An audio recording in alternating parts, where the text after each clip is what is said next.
కట్టుకున్న భార్యను కంటతడి పెట్టించేవాడు ఆమెకు ఎప్పుడు భారమే అవుతాడు. కళ్ళల్లో పెట్టుకొని చూసుకునేవాడు మంచి భర్త అవుతాడు. ఒక్కసారి మీ ప్రేమను తనకి ఇచ్చి చూడండి. తిరిగి నీ భార్య నీకు అంతకన్నా ఎక్కువగా ప్రేమ పంచుతుంది. గుర్తుంచుకోండి.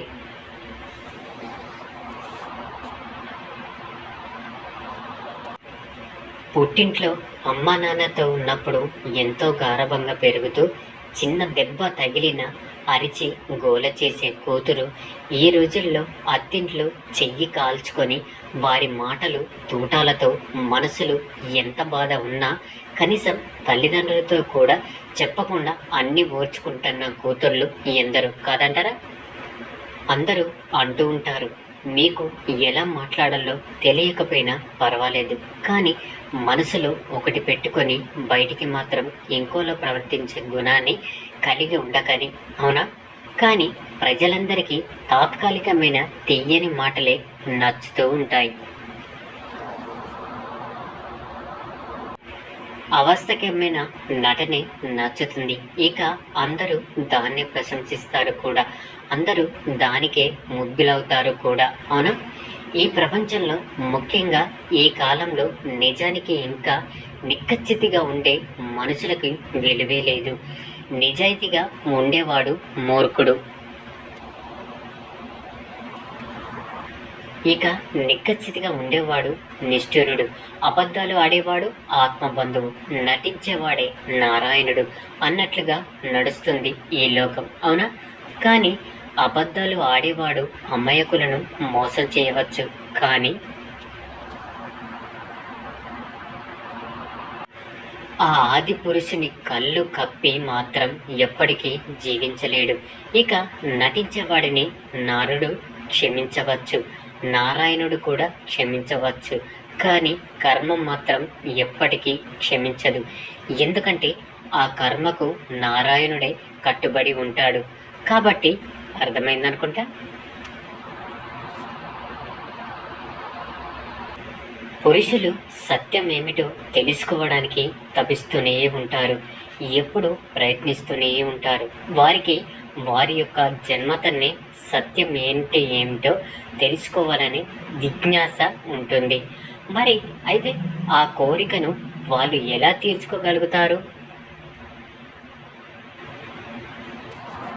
కొందరు ఏమనుకుంటారంటే జ్ఞానం పొందడం వల్ల కోరికలు తీరుతాయని. అందుకని కొందరు జ్ఞానం వెనక పడతారు. కొంతమంది ఏమనుకుంటున్నారంటే ఈ కోరికలు తీర్చుకోవడానికి ధనం ఇంకా శక్తి అవసరం అవుతుందని. అందుకే వాళ్ళు ధనాన్ని శక్తిని పొందడానికి ప్రయత్నిస్తూ ఉంటారు. అలాగే మరికొంతమంది ఏమనుకుంటూ ఉంటారంటే మనోమదనం చేస్తే నెరవేరుతుంది అని. అయితే సత్యం ఏమిటంటే మదనం వల్ల అమృతం కూడా లభిస్తుంది, కానీ అందుకోసం ప్రత్యేక దృష్టి సారించాల్సి ఉంటుంది. సరైన మాధ్యమం ద్వారా ముందుకు వెళ్ళాల్సి ఉంటుంది. ఇక ఖచ్చితమైన పద్ధతిలో ముందుకు వెళ్ళాల్సి ఉంటుంది. ప్రతిఫలిస్తుంది. ఏదైనా వాయిద్యాన్ని తీసుకోండి, దాని నుండి స్వరాలు ఎప్పుడు వస్తాయంటే దాని యొక్క తీగను సరిగ్గా లాగి కట్టినప్పుడే. ఒకవేళ గట్టిగా కట్టారు అంటే ఆ తీగ తెగిపోతుంది.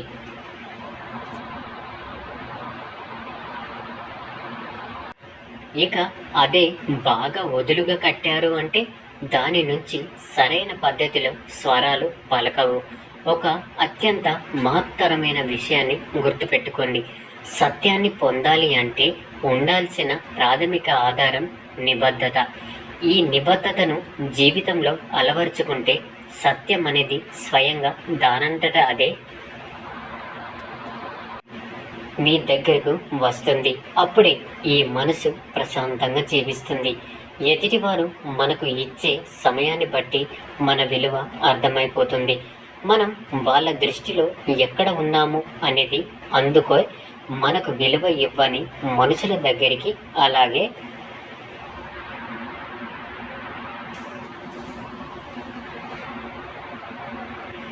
మనకు విలువ లేని చోటికి ఎప్పుడూ వెళ్ళకూడదు.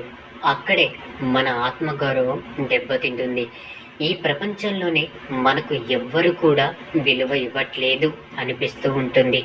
మనకు మనమే ఒక పనికిరాని వ్యక్తిగా, మనకు మనమే నచ్చకుండా మనల్ని మనమే దూషించుకుంటూ ఉంటాము.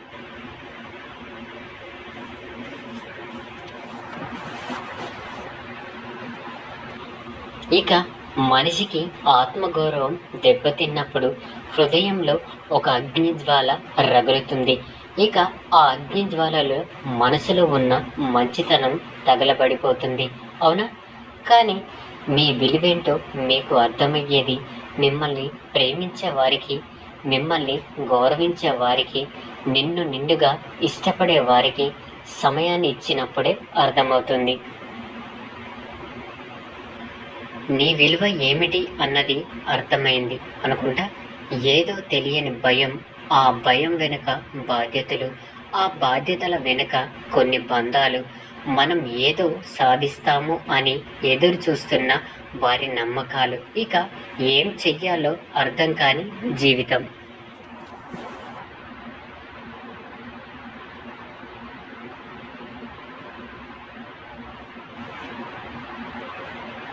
అవునా? ఓపిక పట్టు. కష్టం కూడా ఒకరోజు తప్పకుండా కనికరిస్తుంది.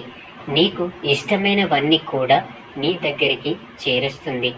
బాధ రగిలి రగిలి ఏదో ఒకరోజు కసిగా మారుతుంది. ఇక ఆ మార్పు మన జీవితాన్ని మార్చివేస్తుంది. గుర్తుంచుకోండి.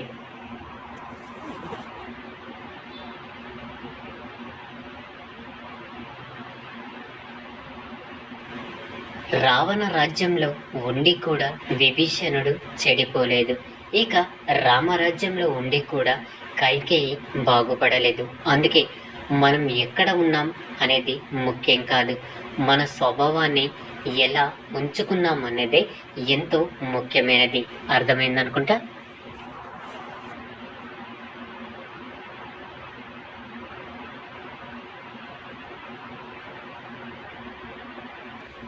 ఇక అందరూ నాతో పాటు ప్రేమతో ధ్యానించండి.